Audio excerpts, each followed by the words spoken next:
Roi Salomon alobi ye asenga ene bozute nzambe apesi ye bozu po ayeba ekosenga ya senga sagesse. Like, I love Congo, even though I was born in Angola, but my dad's Congolese. We're still Africa, so we're still representing you.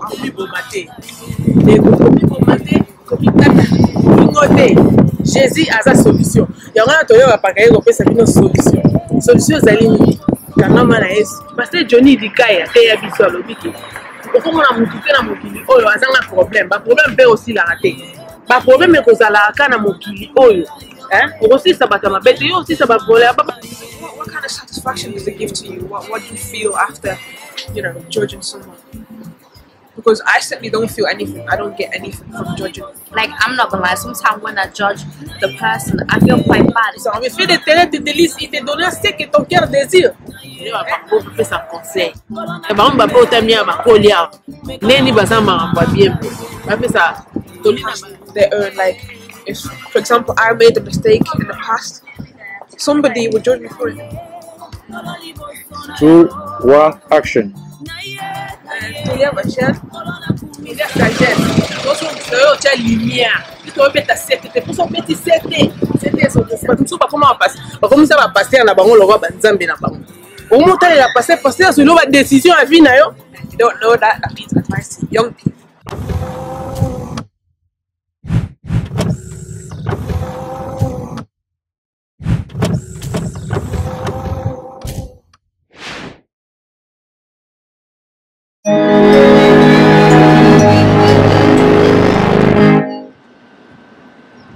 Shalom, shalom, bien-aimés dans le Seigneur. Émission na biso yango émission na bino toli ya bampaka. Bozelaki yango mingi. Lelo sikoyo toye biso moko na Liverpool. O tozomona entourage kitoko mai Liverpool yango don. Nzamba kiti na Liverpool na toli ya bampaka. Toli ya bampaka ezani. Toli ya bampaka masolo kitoko ba conseil ya liloba nzambe, ba conseil malamu o ya sagesse, sagesse à Salomon. Toli ya bampaka ezani sagesse à Salomon, masolo a poto. Makambo etungisaka mitema, communauté kufi, communauté congolaise kufi ba problème eleki. Na ba foyer na bana makambo belé, yango na solution eye. Solution yango nde toli ya bampaka. Toli ya bampaka, check. Bala poto bon sepela na toli ya bampaka ya bino moko présentatrice, la Florette de Jésus, la princesse de l'Éternel. Ayeli bino masolo kitoko, ba conseil kitoko, o ya sagesse ya liloba nzambe. Parce que sagesse ya solo eza ya mokilité mais ezali ya liloba nzambe po Salomon asengaki na ye bozute. Roi Salomon alobini ye asenga ene bozute nzambe apesi ye bozu po ayeba ye kosenga ye asenga sagesse. Biso bana nzambe ndeko nanga senga sagesse. So sengi sagesse otambola bien na mokili. Tolia bampaka, tolia sagesse. Balobi paka ataza kolumba munoko solo. Keba mateya kitoko bimana munoko na ye sagesse ya solo ebimana munoko na ye. Bible lobi o azozanga sagesse asenga nzambe sagesse. Voilà pourquoi tu as une émission toli bapaka po toli wana ya bampaka elingi koloba ke toli ya sagesse ya bwania. Bwania evandi na ba oyo bavana makolo basali na nzambe ba o bayoka liloba nzambe. Expérience o tozwi wana nde toyo komemela bino.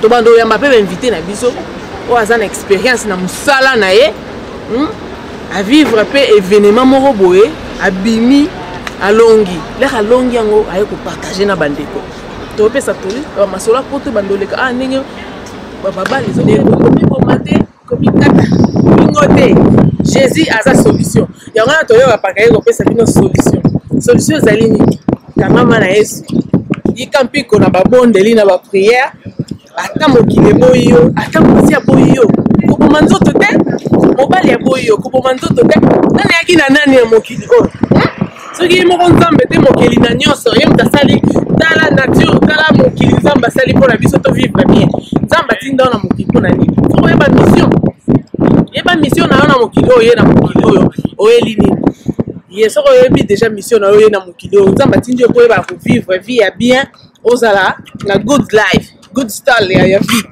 vie ya nyamu te ya kolela te ondoki ndoki nini bino momonaka bandoki boluka solution te kaka omonaka source place problème eza ndoki akanganga tata mwasi papa nanga mama nanga ndoki bani soki alinga aboma yo poni leo ozali mwa moke te oyebaki kutu nzambe te abomaki yo te soko nzambe atiki yo kola nzambe moto aprotegeaka bando ozalaki moke ti okomi mokolo soki nzambe atiki yo ozala puiske aza na mission na vie na yo vie ya motu nyonso oyo azalaka ezalaka na combat seke aza important motu nyonso aza important na vie na ye ozala toujours ya bitumba mais yo ningi ozala na victoire yo bundi te avant kozwa victoire fo bunda ti obundi kobunda ngo sikoyo jésus déjà bundela biso na croix de Golgotha yo sikoyo so baproblème eyeli yo luka nzambe na baprière na losambo paster mbie moïse ayembe biso deya losambo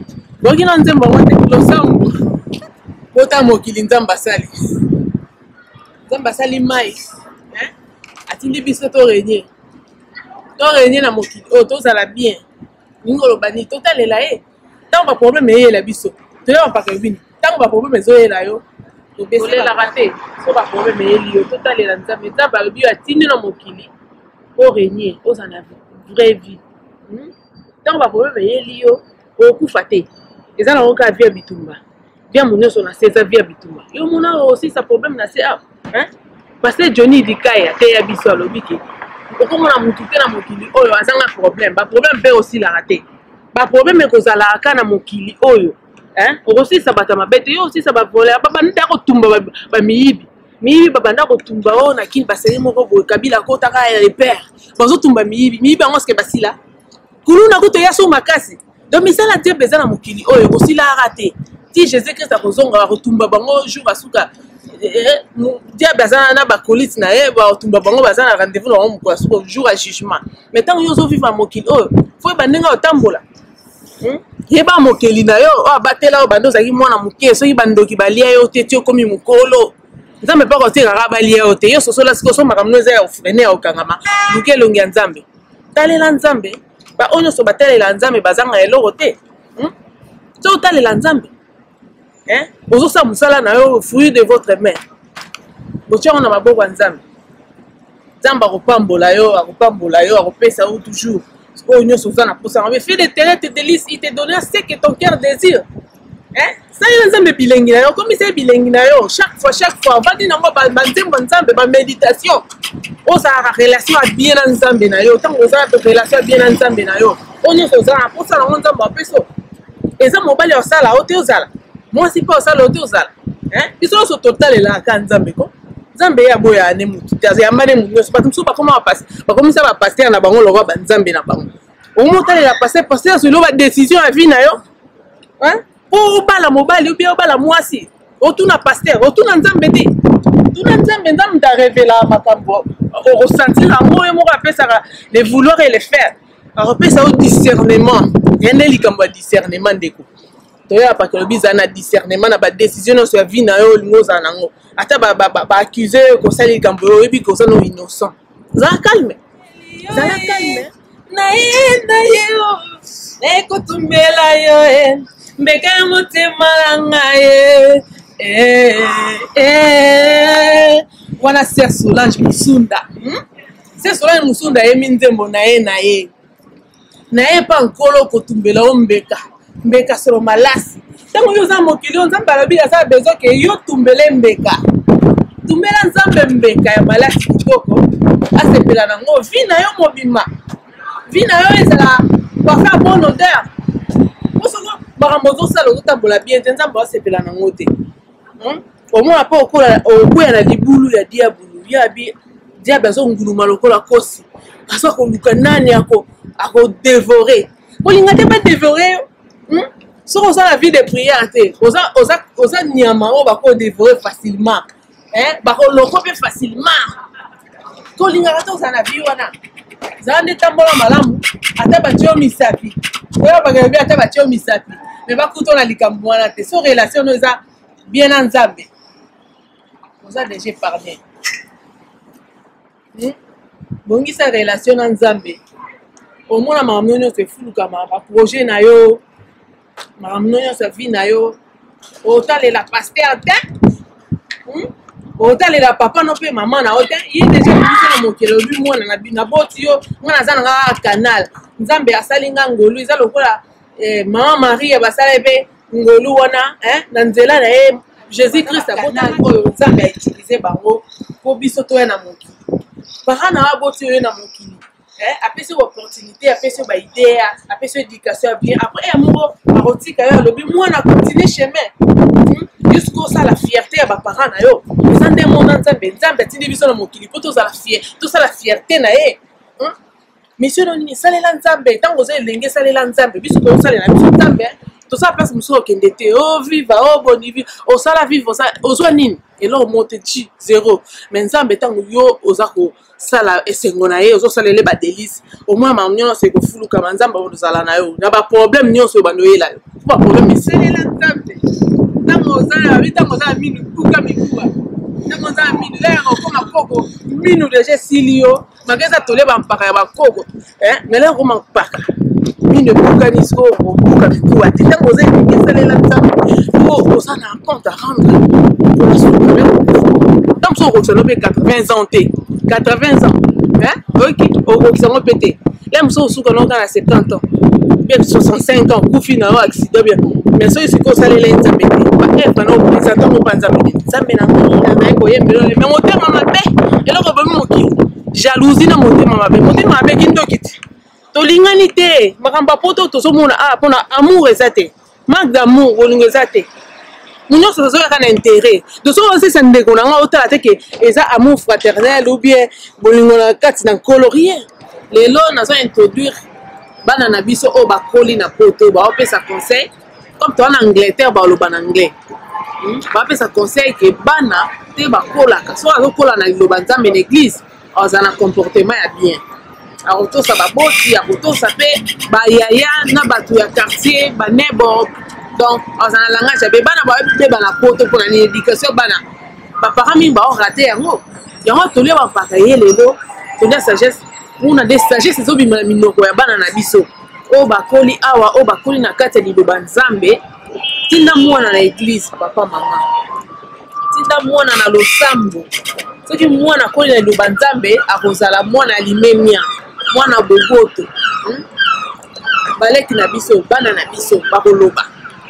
Oyoka bango bakopesa toli na bana baninga na bango pe po balanda nzela nzambe nzela losambo toli ya bampaka toli ya sagesse ya bino moko Florent de Jésus cameraman na biso moko HD Cisco de Liverpool masolo ya caméra evanda image kitoko montage kitoko toke suwa so sukika awa tala pesa so ekende tosukika awa. Merci pour la bande de connaissances au bas soutenir émission nangai émission na bino coiffure nanga ndenge vandi boy eza anindembo mama na Davina yem tasalinga yem tasalanga masola suki mutu na ko pesa kana bato belé te musu ba ozo chance vina yo okasi ba okango suki ntone ba modire yo suki kata na ka ba te suki kata na leni luka batabia ba yo kanga suki basimba mutu na ko mutu wa mutu ba pesa mu mutu yo sote. On a conseil à grand frère Nangai, bienvenue Mosengo.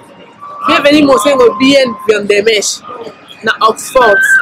Là, tu as l'ensemble d'ailleurs, tu as mora bensanga na poto, tu as fait un conseil yoana. Eh lek, kopi sa mutu na mutu nyo sote.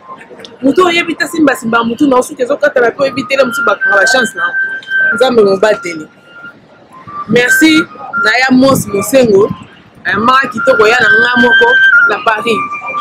Mao Mosengo ya Guillaume Mosengo nyonso bayana ngai bapesa nga batoli ya bien yango moi toujours batoli bapesa nga na baparents na bayaya yango amemeli bino pe sagesse yango sagesse ya Salomon sagesse ya l'urbanisation de bonne sanité grand frère na biso kuna na Londres top magazine ya Johnson Keto ngai obaki masolongo na olalisa yango ebandi o bande kozela ngo banda kala yango parce que yambi bilenge na biso baza awa bakoloba invité bakola tole ba parcours pe sa conseil ba mba po tamia bakoli awa neni baza makambo bien ba pesa tolina ba young girl mususu pe ba botami na poto baza na good manners bonne manière Okay. Wana kombo na ye apesi kombo ba bi malinga ya malamu te mais akoloba apesi kombo na ye et puis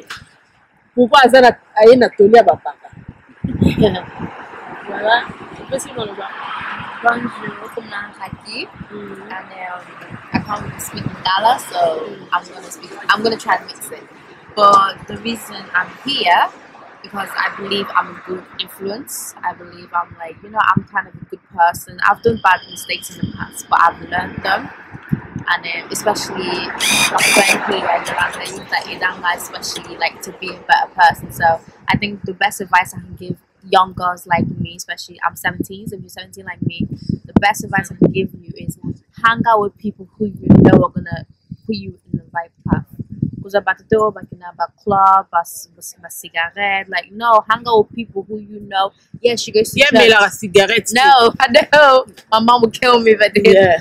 But you need to hang out with people who you know, like, for example, Yolanda here, she's really helped me. She's like, put me, if I do something wrong, she'll shout at me. She's like a big sister to me. She'll tell me, no, like, you're study oil, no, like, so be with people that you know your parents will love, your parents will want you to be with. Like, my parents love But Yolanda. good friends. Yeah. So, azala ba good friends, Yeah. ba camarades malamu, o ba ko aider, toujours azala en ligne, azala nzela malamu. O ba camarades musu pe ba so bebisa bana na biso na poto. Bana mi ba poto pona ba camarades mabe. Ba omela ba cigarette makasi wana ba diamba eningisi mutu apasi mbeli ya chubi muninga na ye ba bitumba ko munda na ba girlfriend ba boyfriend na ba age mike age 12 ans comme on a mis so 17 ans aza toujours ko keep going na good na right chemin na chemin malamu na chemin nzambe koto be toza na Yolande pa koloba pourquoi aza aye na tole ba paka. So yeah, my name's Yolanda, like she said. I feel like, just like my friend Rocky said, like I feel I'm a good influence to young people.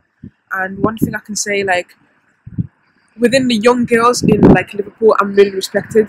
Like I have a lot of young girls that look up to me that like, I'm good with them because they respect me. Some young girls nowadays they need someone old that they can respect, and I'm one of them here. Like I have a lot of young girls that respect me because of like ba camarades nyonso est-ce que ba camarades nyonso okozala na bango bioponaka po eza ba camarades misu baza ba camarades mabe quand même oponaka ba oya malamu otambola na bango po ozala environnement na wapi ezala bien. Like out of Liverpool, like I've got my jeune fille oba respectanga mingi po. I'm there to give advice, like Raki, I'm like her big sister. If she does something wrong, I say look my babe, like no gangly, I'll tell them no, that was not right. You have to Oza l'exemplaire. C'est quoi autoroy ba âge na oza na âge ni. I'm 20 then. Yeah, aza na 20 ans, aza na 17 ans. Donc baza ba teenager. Ba nani, ba benga bango ba teenager. Yeah. Ba benga ba teenager, ba adolescent. Donc comme na français, ba adolescent, bazo ko la sika mingi mi omona ba na so ba ko na âge adolescence. Babunga nzela toujours omona bayoka su baparente alingi aza na ndako na ye abimisa ndako na ye na ndenge na ye po asala babuzoba mais bana biso bakoli bien baza baexemplaire na baage wana ya ba 19-20 ans bana babeba me bango baza toujours basala misala bango basala bazokeba classe na bango basisi classe collège après basala mosala na bango ya bien. Hi, so I'm Yolanda. Hi, I'm Raki. And today we're going to be talking about to live a jeune. And if you don't know that, that means advice to young people. So, do you want to introduce what we're going to talk about? Yeah, today our subject is about judging people, like for their future or for their past. So that's really our subject. And if you like it, please share it to the world, because we want people to know, especially young people like us. You need to start listening. So we're going to talk about judging. What I'm going to say first, young people, we need to stop judging. It's not our place to judge. Like, I'm not trying to say that I've never judged somebody, because I have. We all do it. But from the more I'm growing up, and we go to church, we have to start realizing that we can't be judging people for their mistakes. We can't be doing that. Like, we're not God, so who do we think we are to be judging people for their mistakes? It's God's, it's God's job to do. We can't be judging. That's one thing that's really important within like the young youth community. Like, we really can't be doing that. We need to start learning to just don't judge. Don't judge people. I like the fact that you said we go to church and we're not God to judge. Like every youth that goes to church, you know in the Bible, I don't know what verse it is, but if you know it, then please put it on Facebook so everybody can know it. It says the way you judge someone is the way God's going to judge you. So if you're looking at someone in a horrible way or saying something about someone, that's the way you're going to get judged by God. And if you don't want to be judged like that, then stop. And one thing also, sorry, I feel like it's wrong the way nowadays, especially us youngers, like we all get judged the same way. And one example is, for example, we're black girls. You know, we're African. We come from Africa. So, for example, there's one African black girl that did something, like something bad. So, because that person did it, that means because she's black and we're black, we do the same thing. It's like, why should we get judged the same? Why should we get judged for what somebody else is doing? You know, that's them. But because we're all the same color and we come from similar backgrounds, that means we're all doing it. Yeah. You know, I just don't think that's right. You know, with that, what she's doing or what he's doing is not what everybody else is doing just because we're the same color or we come from the I same. just want to ask everybody that judges, even we do it, so we need to ask ourselves these questions. When we judge someone, what do we get from it? Just think about it.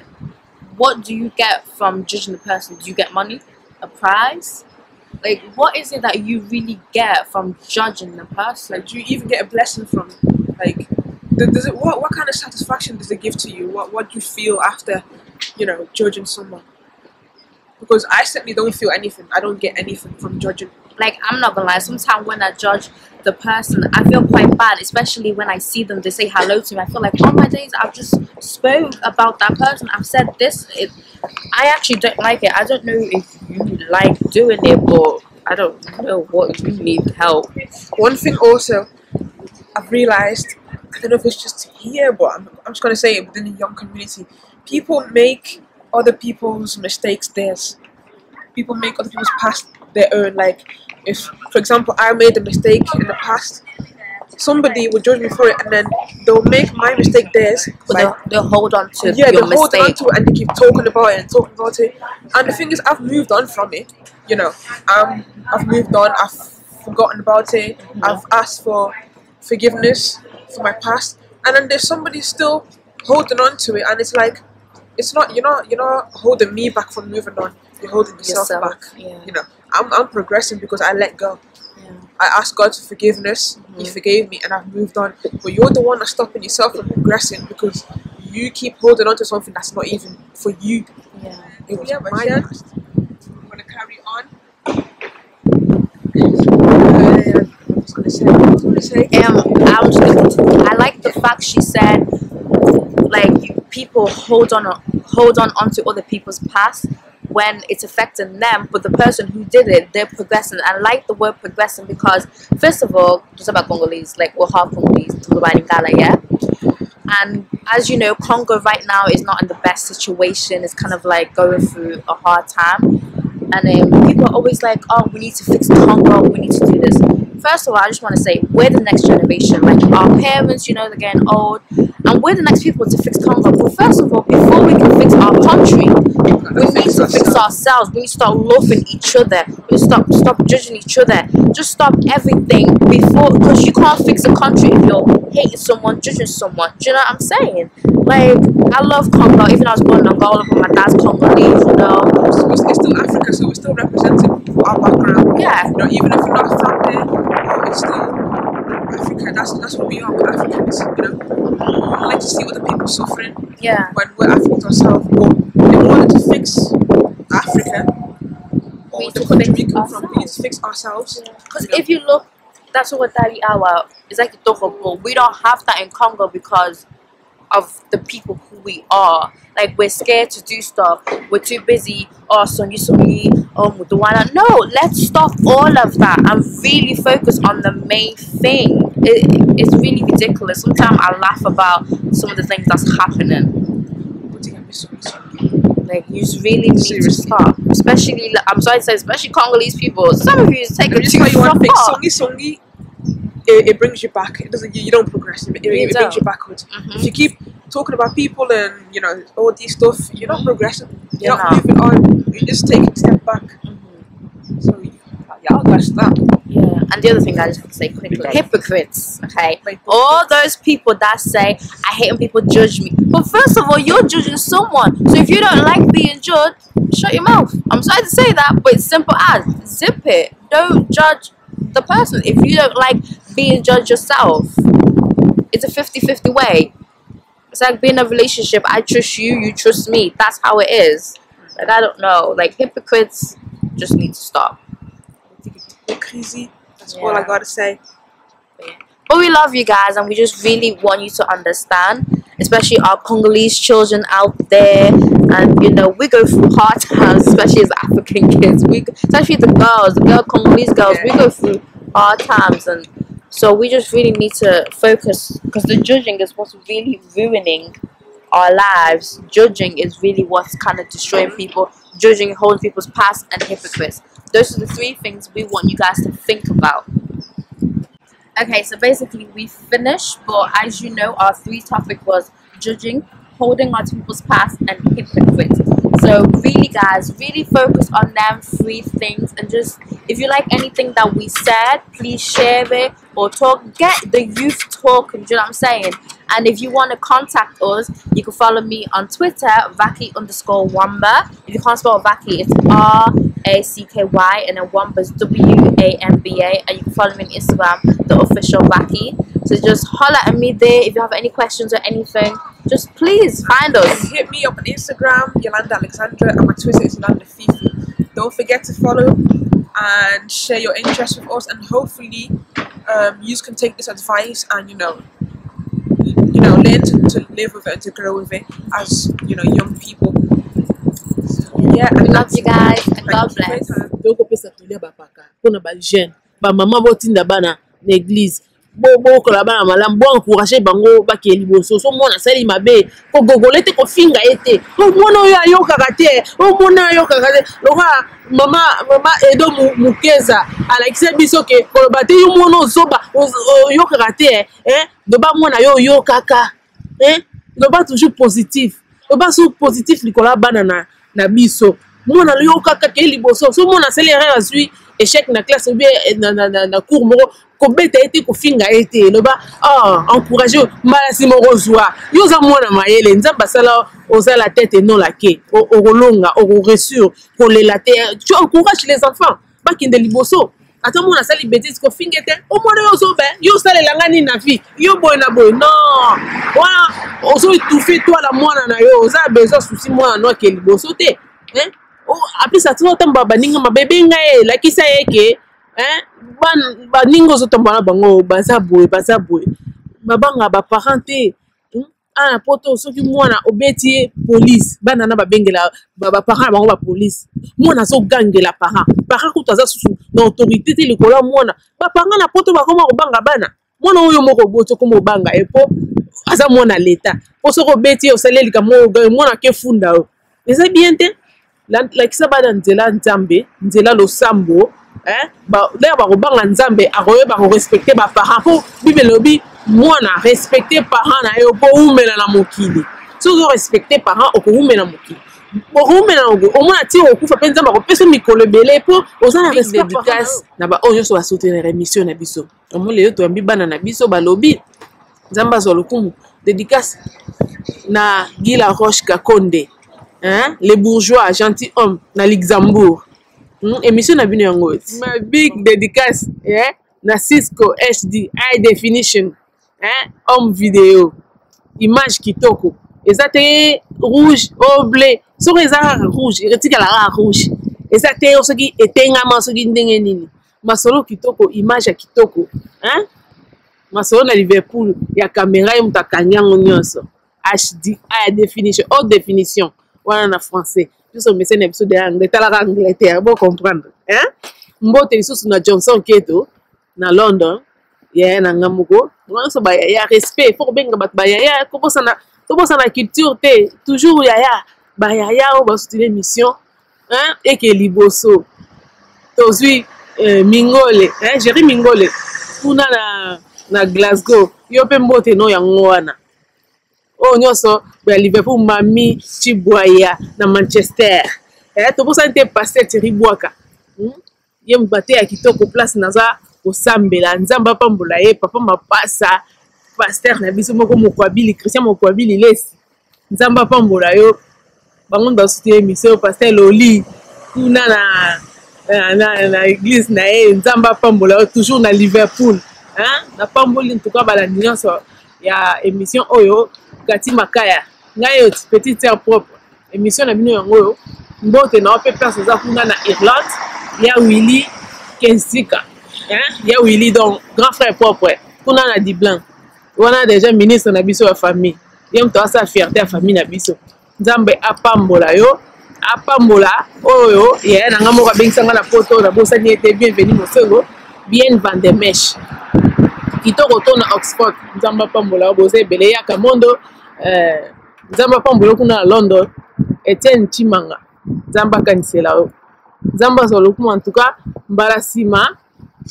tokoyambela bino susu bainvité mosusu oyo bokosepela baconseil ya bien baconseil de vieillard conseil ya sagesse wana donc yanga bino ngai moko oyo baye kokuta biso na katikati émission donc ngai moko présentatrice ya émission oyo tolia bampaka tolia sagesse la princesse de l'éternel la princesse de l'éternel la florette de Jésus la princesse de l'éternel dans la florette de Jésus nzambe azosoutenir émission oyo toyeza eloko ya motu te eza eloko ya nzambe so ezalaki ya motu me omoni biso te sagesse wana ebanda outaka epo na ye moko ntango tozolola tozolamuka nzambe tozopesa baide to bakolobelela bino wana bandeko bapesi mote so bango mpe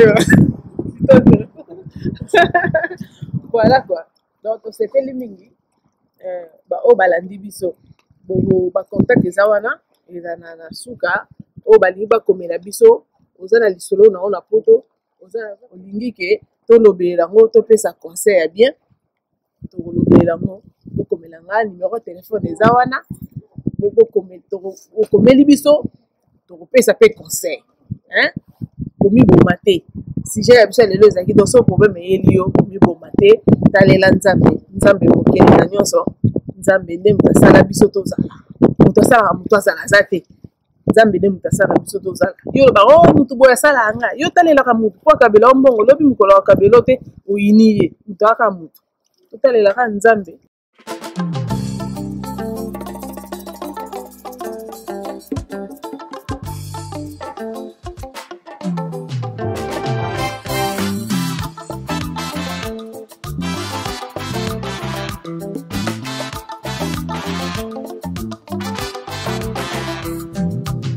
Yeah.